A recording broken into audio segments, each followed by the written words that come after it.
Welcome to another Technology Paul video. Today we're going to be talking about the brand new Amazon Kindle that was released in October of 2022. This is actually my first Kindle e-reader and my first e-reader in general for several years. But to be honest, I've been rediscovering my love of books recently, and I want to commit to reading more. And this is going to sound maybe a little silly, but I find physical books to be kind of a pain sometimes. They're bigger, usually heavier than an e-reader, and you can't read them in the dark, and so on. And so I decided, since there's a brand new Kindle, that I'd give it a try. But should you buy it? Let's dive in.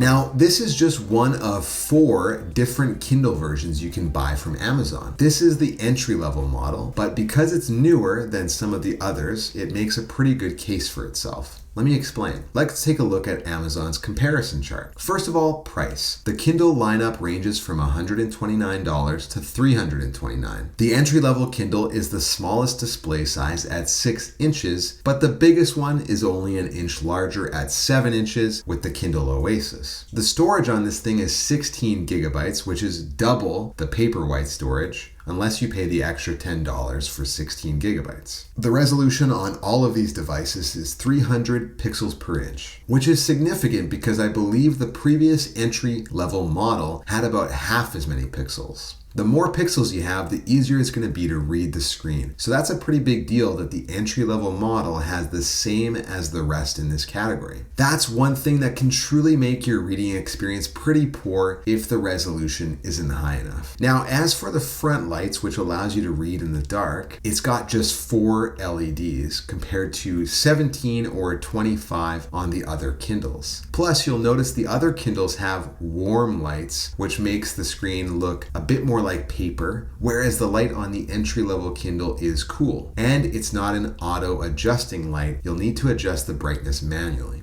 It has weeks of battery life, assuming that you're reading for about 30 minutes a day. Of course, your mileage will vary depending on your own usage. Another call out is that it isn't waterproof like the other versions, so no reading with it in the bathtub. But as you can see, at $129, the base model Kindle seems to offer a lot for the money. You get a comparable reading experience with the high quality display like its more expensive comparators. And you get lots of storage for all of the books that you can imagine. Now, turning to the setup experience, the first thing you might want to consider is the case. When you order your Kindle, you are encouraged to order the Amazon branded fabric case. To be honest, it looks pretty nice, but I'm not a huge fan of the folding cover. I don't like phone cases with folding covers either because I don't like the idea of physically holding this front flap open. It adds extra weight, it flops around unless you're holding it back, and so on. Basically, I'm not a huge fan of folding cases. What I got instead is the made for Amazon clear case and glass screen protector from Mission Cables. It's got this nice clear case which still shows off the Kindle itself. Plus you get a glass screen protector to protect the screen from scratches. This to me is the more elegant solution. It keeps the overall device feeling super thin and lightweight. So before I set up the Kindle, I got both the case and the screen protector installed, which was relatively easy. Another super painless thing is the setup experience.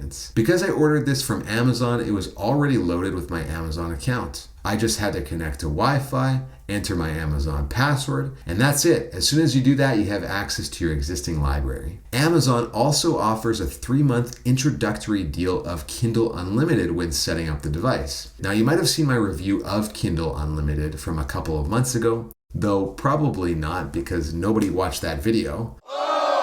But to save you some time, I found that beyond a few big titles that are on the service to essentially get you in the door, a lot of the rest is a huge ocean of self-published content with varying degrees of quality, and that if you're looking for a specific title or author, it's probably not there. So my advice on this offer is to take the 3 free months, get out of it what you can, and then probably cancel it. When you turn on the Kindle, you get 2 tabs at the bottom, Home and Library. Plus, you get a quick link in the middle to the book you're currently reading. The Home tab has a From Your Library section at the top with some of the books you've recently opened. It shows a little check mark on each book that you have downloaded for offline reading. Below that, there's a section for Kindle Unlimited recommendations if you subscribe to it. It looks like it's just providing recommendations based on your past reading history. In my case, I downloaded one Sonic the Hedgehog book, and now it's all children's books in there. And if you scroll down further, it's more recommendations, which could either be from Kindle Unlimited or the broader Kindle store. If you find a book that's not included in Unlimited, you'll see a price beside the book cover. And because this is all linked to your Amazon account, you can click buy right on the screen and download the book. It's a double-edged sword because on the one hand, the built-in store makes it easy to find something new to read, but on the other hand,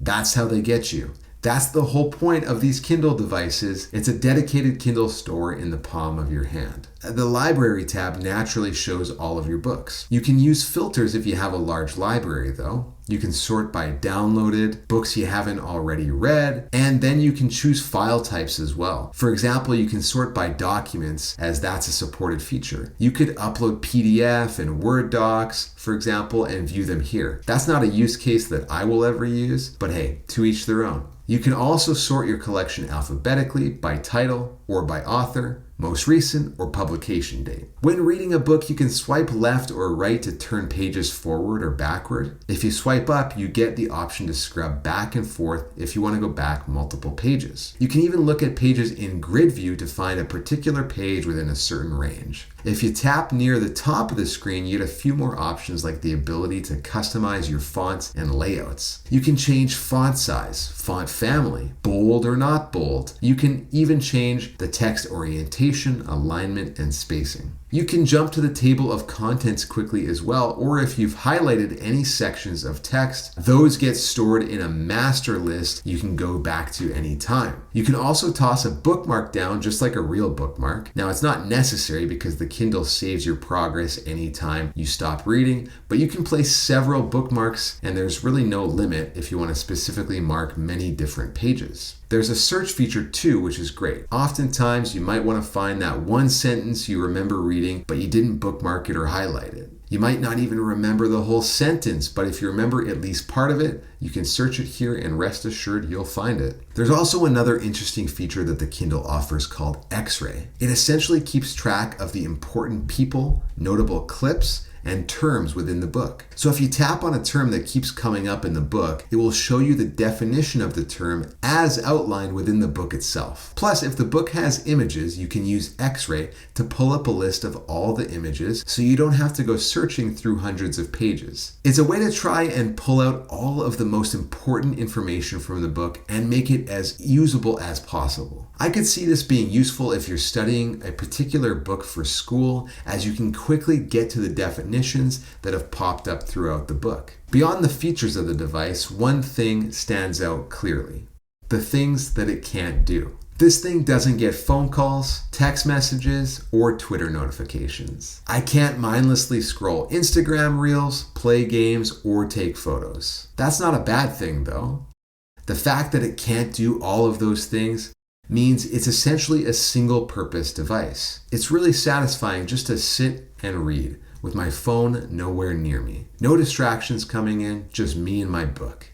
It's a beautiful thing. And because the Kindle is so lightweight, I can read comfortably for hours. And with the great battery life, I have never had to stop reading it to charge it. The battery won't last forever, and I haven't tested its limits, but I read with it every day, and every few days I think to plug it in. I don't even really pay attention to how drained the battery gets. I just plug it in when I remember, maybe once a week. I appreciate the backlight as well. It's just the right type of lighting for reading either in direct sunlight or in the dark. But it's not like looking at a phone screen, which can be much more draining after hours of use. It feels a lot more natural. And I know it's not the warm light like on the Kindle Paperwhite, but it still feels pretty easy on the eyes. But if you need a rest for your eyes, I'd recommend dark mode, which this has. It's easy to flip over to dark mode, which makes the background black and the text white to reduce the overall glare even more. Pair that with the crispness of the 300 pixel per inch display, and I found it to be a truly great reading experience. And I could see myself reading more now because I have this versatile device on which I can load thousands of books and read distraction free. However, there is one big caveat to my review. You kind of need to be in the Amazon ecosystem to take advantage of this e-reader. Now, for most people, that's not going to be a problem because Amazon is the biggest ebook retailer on earth. But still, there are other options like Apple Books, Kobo, the Nook store, and so on. And obviously, you can't access those marketplaces from this device. It's locked to Amazon's store only. Even on my phone and tablet, I have some library apps like Libby and Hoopla, which allow you to borrow ebooks for free. Well, you can't get those apps on this, so you're fairly limited. You can email copies of books that you have in the EPUB format that you may have gotten from other sources, and they'll somehow end up on this device, but I mean, that's just enough effort to make it not really worth it. It would be amazing if Amazon allowed third-party book marketplaces on here for additional competition, but I don't think that's coming anytime soon. So make sure you're committed to Amazon's bookstore before you get the new Kindle.